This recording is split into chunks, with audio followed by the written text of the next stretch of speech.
Hello বন্ধুরা, welcome to my channel DSS sports 2324। এখন কথা বলবো লিওনেল মেসিকে নিয়ে।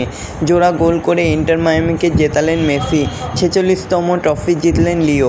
আবারও ট্রফি জিতলেন লিওনেল মেসি। পেশাদার ফুটবল জীবনে এই নিয়ে 46 বার।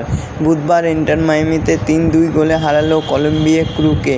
জোড়া গোল করে দলের সাপোর্টার্স শিল্ড জেতাতে অবদান রেখেছেন মেসি। তো এরকমই সব ফুটবলের খবর জানতে হলে আমার চ্যানেলটিকে অতি শীঘ্রই লাইক, কমেন্ট, সাবস্ক্রাইব করতে ভুলো না ও বন্ধুদের মধ্যে প্রচুর পরিমাণে শেয়ার করে দাও, যাতে আমার 4000 ঘন্টা ওয়াচ টাইম খুব শীঘ্রই পূর্ণ হয়ে যায়। তো বন্ধুরা, এখন কথা বলবো লিওনেল মেসিকে নিয়ে। লিওনেল মেসি আবার জোড়া গোল করে ইন্টার মায়ামিকে জিতিয়েছেন, পেয়ে গেছেন 46তম ট্রফি। তো প্রথমে শেষের দিকে পরপর 2টি গোল করেছেন মেসি, অপর গোলটি করেছেন লুইস সুয়ারেজ। 84 মিনিটে পেনাল্টি বাঁচিয়েছেন মায়ামির গোলকিপার ড্রেক ক্যালেন্ডার। তাতেই মায়ামির সাপোর্ট শিল্ড নিশ্চিত হয়। প্রতি বছর যে দলের ঘরোয়া মরশুম সবচেয়ে ভালো থাকে সেই ট্রফি জেতে। লিগ কাপের পর মায়ামির হয়ে এই নিয়ে দ্বিতীয় ট্রফি জিতলেন মেসি। এই জয়ের ফলে মেজর লিগ সরকারের প্লে অফের ঘরের মাঠে খেলার সুবিধা পাবে মায়ামি।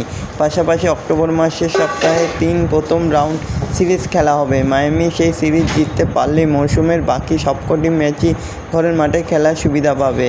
তার মধ্যে eastern conference semifinal, east final এবং MLS কাপও ফাইনাল রয়েছে, যেগুলো হয়তো ঘরের মাঠে খেলার সুযোগ পাবে মেসি।